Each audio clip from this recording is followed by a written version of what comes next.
Very often you will encounter someone who attacks your privacy, psychological way. Maybe a drunk sitting next to you in a bar. Or it may be someone who fancies himself as an expert psychological guru. And when you express an opinion, or say, you walk up to such an individual and say, "How are you feeling?" Says, "What?"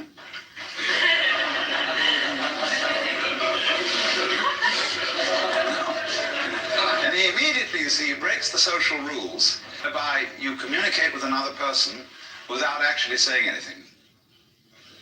The phrases like, "How are you? Nice day, isn't it?" are like on a radio, but sure that the other side is in communication. And so you make various noises, testing, is that so-and-so, give a call letter, etc., etc., etc., and you know you're in touch. So in the same way, we, in our general daily converse, we feel each other out by saying these little social platitudes, and then we test the person as to whether they, by the sound of the voice, by the smell, which we don't think about, but which we absorb unconsciously, unless they smell very strong.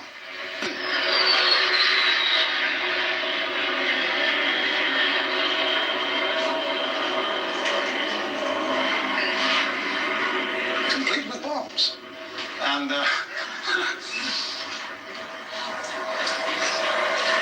then we get the feeling to explore this relationship further. We test. But then those people, you see, who invade your privacy instantly. It's either the drunk, or the child who's quite innocent, or the probing psychologist who is playing his special game, maybe of one-upmanship of some kind, and sees how uncomfortable he can make you. Now, what are the tactics of response to be in these various situations? When you get the probing psychologist, you can shrug your shoulders and say, "Did mother ever teach you manners?" Or you can simply not defend yourself. Some people need to defend all.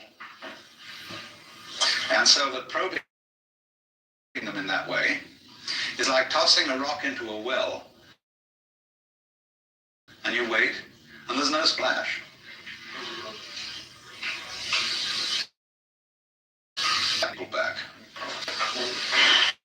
Krishnamurti does that. If you make a comment about somebody in his presence that is in any way or critical, he gives us no response at all. So do you suddenly feel, like the Buddha said, you spat at the sky and the spit falls back into your own face. And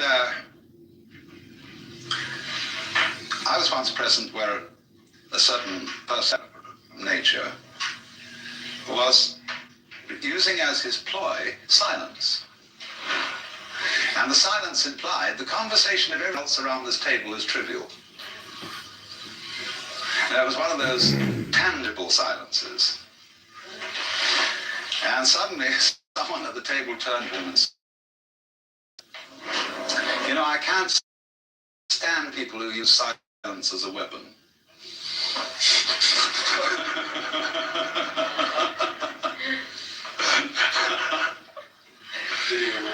No, a conversation then started. But, and it was a very, rather a disagreeable conversation, if I may say so.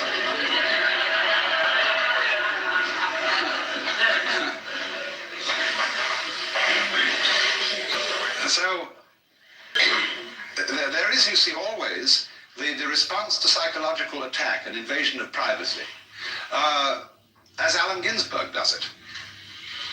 If anybody presses on him too hard, he'll strip naked. challenge me, I choose the weapons. Who's going to undress first?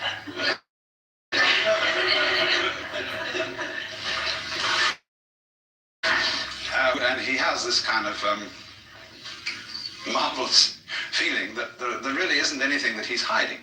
I don't know, there may be, but he certainly doesn't impress me as anyone who really hides anything. So that you see, enter into a human relationship where there is nothing to hide, and we get very easily hooked on it. It may be your car, it may be your clothes, it may be your cameras, your style of watches, your fountain pens, your heaven only knows what home that you possess. And that is inseparable from your personality. And you can't be you if you start naked. So the confrontation of people in an atmosphere of physical or spiritual nakedness, one where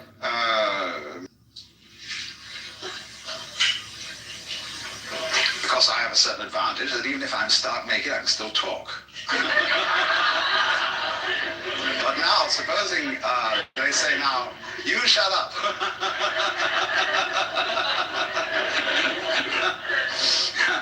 Don't defend yourself with language, see?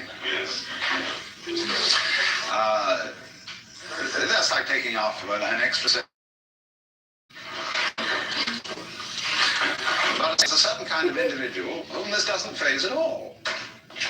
Because he knew from the beginning that he was nothing. And nobody.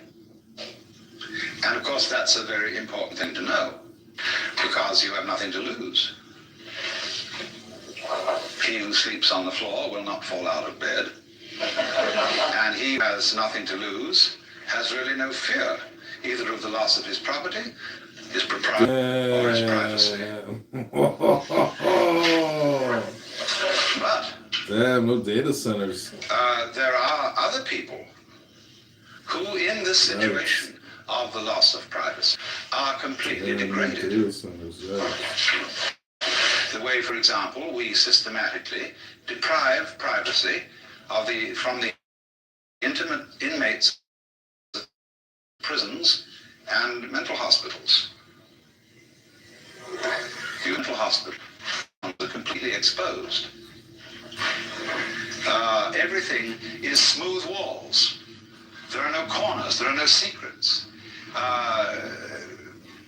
Everybody's sort of herded around, and they all look like the same uniform, have the same haircut, and also in the army, in the Marine boot camps. The first thing is to degrade the individual ritually, so he has no privacy. And to see what happens to him if you do that. Now you may, the result of this is that you may brainwash him and make him nothing more than to monarchical politics. And so in a system where the design of the politics is that the community of human beings is ruled, whether by an individual monarch or by a totalitarian state, makes no difference. Community is not a group, it is a crowd. Now we therefore have to understand the difference between a group and a crowd. Because this is the key to the whole thing, and if you understand this, you can get round the things that seem threatening in a society where there is no privacy. A crowd is structured this way. There is a number of identical individuals suitably brainwashed, and there is a leader. Whether this is an individual again, or a bureaucratic entity of some kind. The relationship between them is this.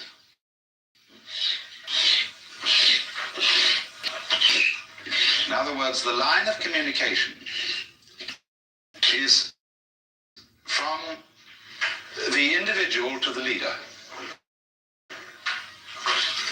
And they're not in communication with each other at all. Except insofar they may communicate with each other, but this controls the nature of their communication. So in other words, when a politician speaks to an enormous audience, what he sets up is a crowd. Because the audience are individuals who don't know each other. They're just people's heads or hands. And so the leader really communicates with them, and they can't answer back. Unless they do so as a group. Sieg Heil! Then they answer, but all as a collective. Because along the lines of this kind of communication, supposing I talk to 1,000 people over the radio, send me back letters. Well, I can't read them, much less answer them. There isn't time. So this is a strictly one-way communication. Let's look in contrast to that, to the design of a group. We'll make it a circle again for convenience. Now, has no leader, because it is itself an organism. And so the lines of communication run, first of all, like this.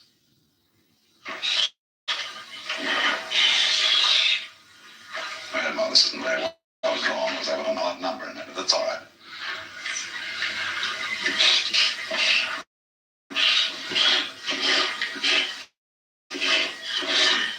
But they're much more complicated than that. They're also this.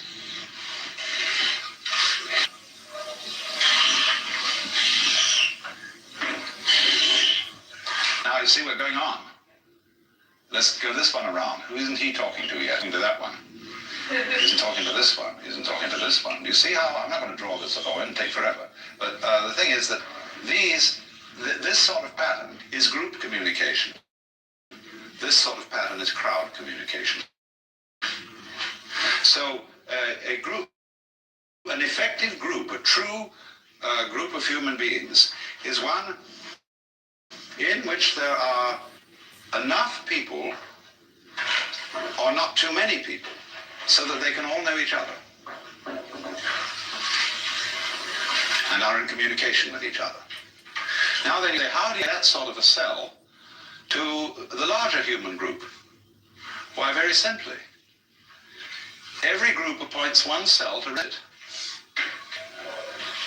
And that cell goes and joins a group of representative cells. And they have to be of adequate size for them in touch with each other. And if it's necessary to go higher than that and include a greater number of collectivity of small cells, the representative group, representative sub 1, will elect representative sub 2 to go to a representative group of sub 2s. And in this method, which is the actual original United States, which of course has been completely overlooked, you get a hierarchy of issues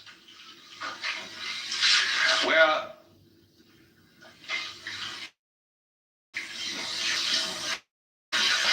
because I am in communication with you and I'm fully occupied in a system of communication, the chances are that I don't know a great deal about what other cell groups are doing because it's taken for me to scan. But therefore, we will delegate one particular individual and say, you make a specialty of scanning these other groups around here. Have a wide knowledge. And so it goes, so that you have a hierarchical system of communication. You government if you want to, because what we're simply talking about is an information system.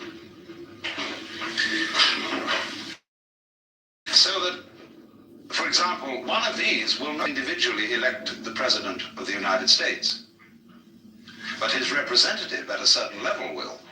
Because his representative at a certain level knows far more about who to select.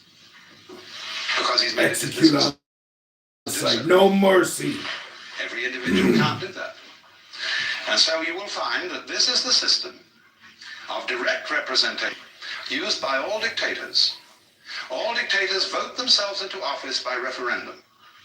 They take it to the people. I say, you are the people, you elect me. The easiest thing in the world to bamboozle an enormous number of people by mass persuasion to do practically anything. But you can't bamboozle that kind of structure. It's too strong. Here, with the mass communication, you see everybody getting the same thing. Now, oddly enough, you see, McLuhan, in his thought about the future of communications, says that with the development of the electronic circuits, we tend towards tribalism.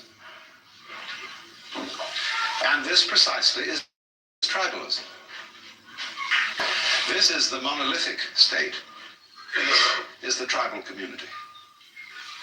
This is utterly paternalistic, but this is different. This gives everybody a chance to have his say-so. And have his say-so not only in terms of a yes or no vote, but the thing in the unit, the tribe, is small enough for there to be a discussion. And that's why we can't understand about Indians, Amerindians, why they don't like the idea of voting. They have a powwow. They're like Quakers. The Quakers don't vote. They get what they call a sense of the meeting. Because they all know, and they consider putting a thing to a vote as a kind of unreasonable procedure. We should all get together and feel it out and establish through discussion a consensus. So this, as I say, is a very strong human cluster, very difficult to be pushed around by this. Now, as we have developed electronic communications thus far, we have things like great national hookups. Somebody in the United States is watching whatever it is that comes over ABC or NBC at the major hours. But that is, I think, a fairly temporary phenomenon. With the development of UHF, ultra-high frequency television broadcasting, and the more we develop microelectric machinery, the greater the capacity for the discrimination on the dial. See, as it is, you get a lot of interference. Therefore, it cuts out the possibility of an innumerable cluster of stations. But as the technology becomes more perfect, you can receive an enormous number of different stations.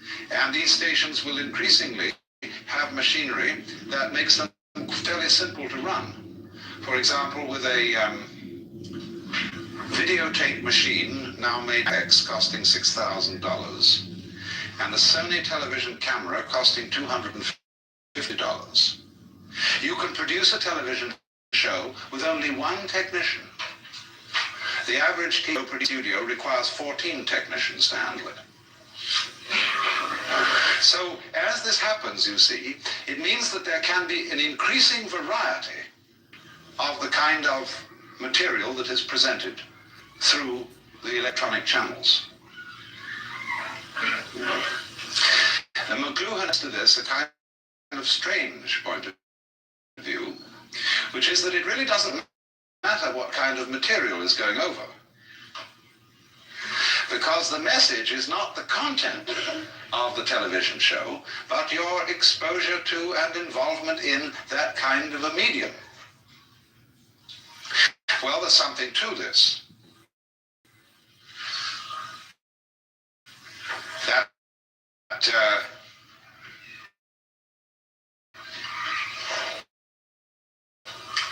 When you person physically, and so people love to wander into mingle with a crowd of shop, if not turned on, to a huge of human communication. We feel there's something when you see it in terms of the old Italian. We feel there's something when you see it in terms of the old Italian mama watching the world go by. Fundamentally, it's of an archaic peasant-type person. But you see that sort of thing of watching an ever-varying panorama of life is not completely excluded by electronic technology, especially if people in their net structure are organized here as true nets. This is not a true net. This is just a trap. Well, let's take an intermission.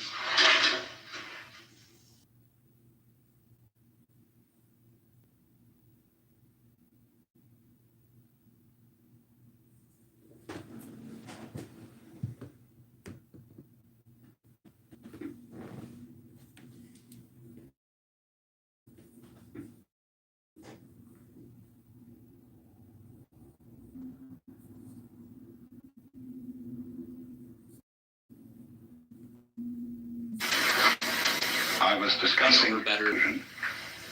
Jesus, you on now. Watch what you say. Question that we have is, must we say the ultimate jacket? Let me bring this down. And the question. Assalamu alaikum. Hello, brother. I have a question for Christians, or do you think the Romans did? I just want to make sure I have a full answer. I mean, I would say Jesus was executed, right? Roman method, police maneuvering over like an execution. So if we want to say they should, then sure. But did they The Catholic Church or the Church? follow either of their beliefs? Something. He does not. Him. So anything that as I think in order to say, but It's a good thing that it's a fact. it's a good thing. So you think that Jesus is not God? No, it is a good thing that Jesus is Son of God the Father, the creator of the universe and all of reality. So he's the Son of God, but do you believe he is God? It doesn't matter. He was the one, best. He lived the best. He created a wave spaghetti in your life. Well, I'm actually like God. You are suffering. Well, some people say that. You know what? Why was 1 second? You know why I was mentioning the vegan metaphysics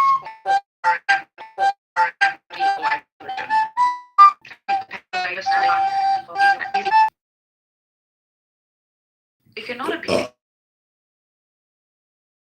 would start from do we still believe the concept of God?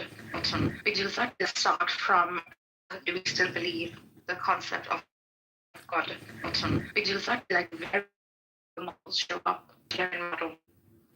You can minus all the bells and jingles in it though. Yeah. We pay The bells and jingles in it though. Yeah. we usually point to the scriptures a lot, but the thing with is that we have to we do so logically. So we interpret with the basis of prior teaching. So Unitarianism does it based on because of that. Because we're not scripture. Very simply. So my point is that if I'm going to talk about the metaphysics, I'm going to talk about the Bible. They're a belief off of. No shit. So my point is that I mean it's just turned into what any is. It's not any different. So not everyone uses like scripture as metric. Like I use a tabula rasa, I clean up this and all. Then so be it. That's true, right? So he used fallacy of identity, right?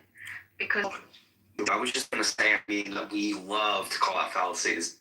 yes, like, I feel once like perhaps you are like the face of rationality of like Christendom, right? Because every religion has a group of rationalists. and it's a group of like forward thinkers and truth seekers who will like go beyond just inherited religion into like a domain instead of just. For example, literally any nation. They are not rest. It's going to be different when we're having this conversation. But I mean, I'd love to break it down for you if you like. I mean, it's not simple, but it's straightforward. Yeah, go ahead. Let's see. What should we address first?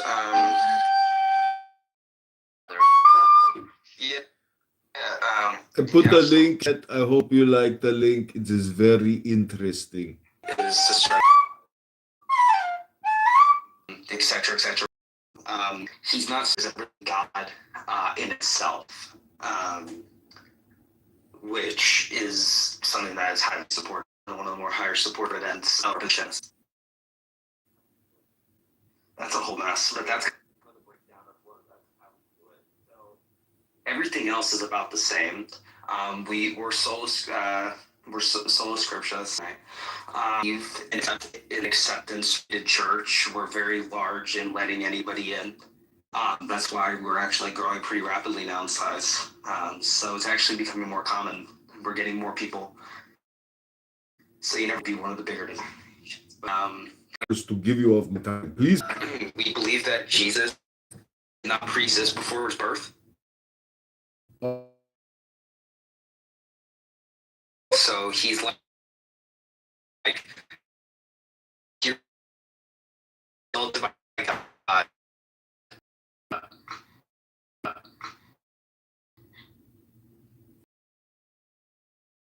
The gas wars. Yeah. They brought the gas prices up because they were. I drove a 4-cylinder, so I have not felt prices ever. Like, I'm pretty good. Lucky bastard. Prices are almost $6 here in California. I have a question for Necro.